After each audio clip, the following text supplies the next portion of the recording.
मैं कशिश और स्वागत है आपका मेरे खास प्रोग्राम में।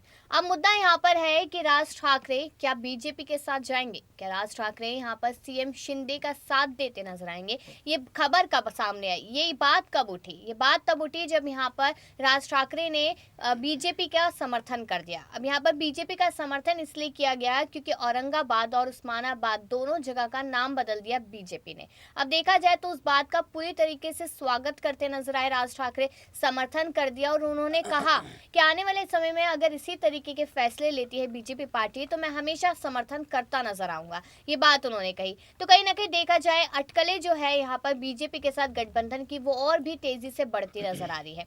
दूसरी तरफ देखा जाए यहाँ पर तो उद्धव ठाकरे के पास अब कुछ नहीं बचा। यहाँ पर असली शिव सैनिक उद्धव ठाकरे अब कभी नहीं कहलाएंगे और कहीं ना कहीं यहाँ पर ठाकरे परिवार से बाहर आकर एकनाथ शिंदे ने इस सारी चीजों को अपने पास कर लिया, हथिया लिया, ये भी कहा जा सकता है। राज ठाकरे यहाँ पर एकनाथ शिंदे के साथ मुलाकात करते नजर भी आए थे, वो तस्वीर भी हमने आपके साथ साझा की है। लेकिन अगर देखा जाए राज ठाकरे अब किस और जाएंगे? कल बड़ी खबर यहाँ पर सामने आती है कि 6 से 7 लोग ऐसे थे जिन्होंने साथ छोड़ा यहाँ पर। उसके बाद 50 से ज्यादा कार्यकर्ताओं ने भी इस मनसे का साथ छोड़ दिया। यानी कि राज ठाकरे भी थोड़े से कमजोर हो गए। लेकिन बात अगर महाराष्ट्र को देखकर हिंदुत्ववादी सोच की जाए तो यहाँ पर अभी भी राज ठाकरे बहुत स्ट्रांग है। उनको देखकर साफ तौर पे कहा जाता है कि बाला साहेब ठाकरे की छवि यहाँ पर है, वो इस तरीके से उनका नाम लिया जाता है। वहीं पर देखा जाए कि बीजेपी और राज ठाकरे की सोच एक जैसी है कि देश को हिंदू राष्ट्र बनाना है। सो यहाँ पर हिंदुत्ववादी विचारधारा को लेकर आना है, लेकिन बस चेहरे अलग अलग है। तो अगर राज ठाकरे भी यहाँ पर बीजेपी के साथ मिलते हैं जैसे सीएम शिंदे मिले तो क्या इससे फायदा पूरे बीजेपी को हो पाएगा? जब महाराष्ट्र में अब चुनाव होंगे, यानी कि जब अब लोकसभा के चुनाव है उससे पहले ऐसा हो जाता है तो क्या फायदा होगा? और जब अब 2.5 साल बाद चुनाव होंगे महाराष्ट्र में विधानसभा के तो उसमें कितना फायदा होगा और किसका चेहरा आगे किया जाएगा और उद्धव को कितना नुकसान होगा? ये सवाल लगातार यहाँ पर बने हुए हैं। अब इन्हीं सवालों पर चर्चा करने के लिए कपिल मेरे साथ हैं, उनसे यहाँ पर सवाल करेंगे और जानने की कोशिश करेंगे कि आखिरकार महाराष्ट्र की जो सियासत है वो आखिरकार अब किस और मोड़ लेने वाली है और किसको फायदा किसको नुकसान होगा। तो अगर कपिल यहाँ देखा जाए तो काफी सारी जानकारियां मैंने यहाँ दर्शकों को दी और कहीं ना कहीं राज ठाकरे जिस तरीके से यहाँ पर फैसले का स्वागत करते नजर आए बीजेपी के, क्योंकि औरंगाबाद और यहाँ पर उस्मानाबाद दोनों मुस्लिम नेम थे, दोनों को बदल के यहाँ पर हिंदुत्ववादी की सोच को लेकर आई बीजेपी, उसका समर्थन किया। उन्होंने कहा कि आने वाले समय तक भी इसी तरीके से साथ रहूंगा।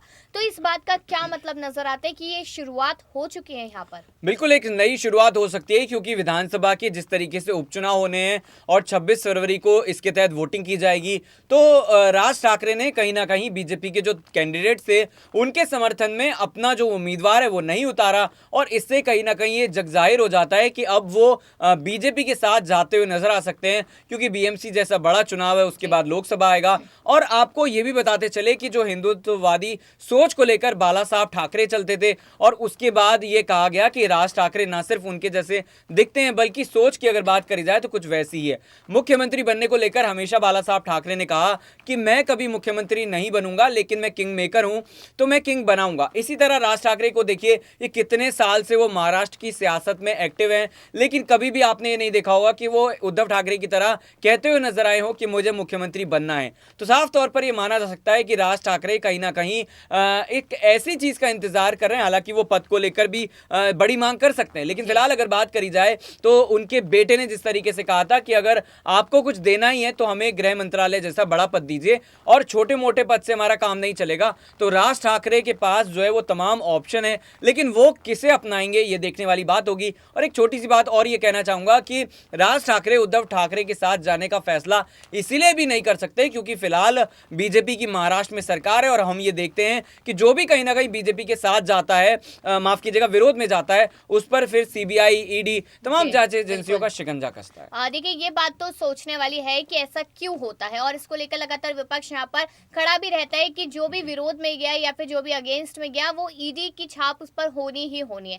लेकिन आपने बात उद्धव की तो उद्धव को लेकर ही जानकारी ले लेते आगे की। अगर देखा जाए यहाँ पर तो है तो दोनों चचेरे भाई ही यहाँ पर उद्धव ठाकरे, राज ठाकरे, ठाकरे परिवार की जो विरासत थी वो कोई शिंदे लेकर चला गया।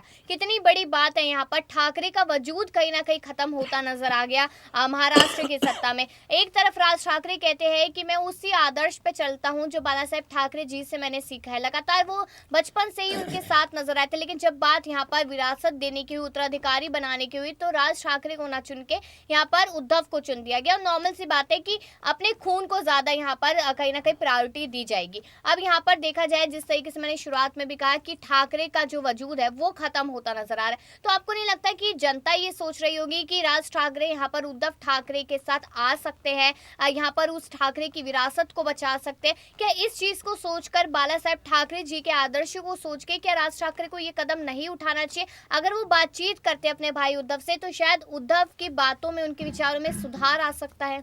देखिए, अगर उद्धव ठाकरे की बात करी जाए तो जिस तरीके से हमने देखा कि जब से वो मुख्यमंत्री बने उसके बाद अगर उनका रवैया देखें तो एक अडिग रवैया हो सकता है, इस तरह की बातें सामने आ रही हैं। और जहां तक बात रही राज ठाकरे की, दोनों के बीच में मतभेद जो है वो काफी ज्यादा है। हालांकि ऐसे तमाम मुद्दे रहे जिसमें हनुमान चालीसा को लेकर जब मुद्दा उठाया गया था, कहीं ना कहीं उद्धव ठाकरे की सरकार थी, वो चाहते तो पुलिस के जरिए बड़ी कार्रवाई कर सकते थे, लेकिन उन्होंने ऐसा नहीं किया। तो साफ तौर पर ऐसी कई चीजें सामने आती हैं जिसमें यह नजर आता है कि दोनों भाइयों का रुख, यानी कि जो प्यार है वो कहीं ना कहीं है। लेकिन अगर हम ये कहें कि राज ठाकरे उद्धव ठाकरे के साथ जाएंगे, राजनीति में चुनाव लड़ते हुए नजर आएंगे, चुनाव अगर नहीं लड़ते तब भी अपना समर्थन देते हुए नजर आएंगे, ऐसी चीजें फिलहाल मुश्किल नजर आ रही हैं। लेकिन ये माना जा सकता है कि दोनों के बीच मुलाकात हो सकती है।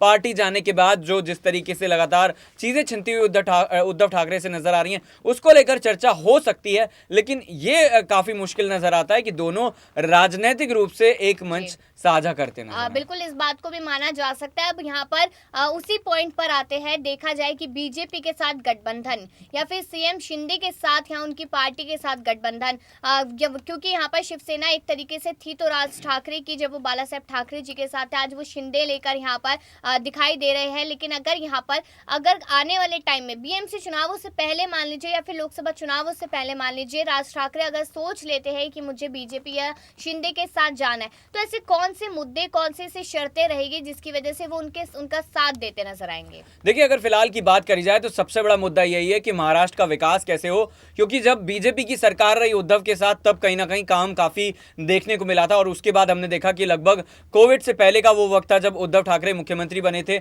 और उसके बाद से अब तक आप देखिए कि लगातार जो परियोजना है वो महाराष्ट्र से बाहर जा रही है। हालांकि इसको लेकर आरोप प्रत्यारोप का दौर जारी है।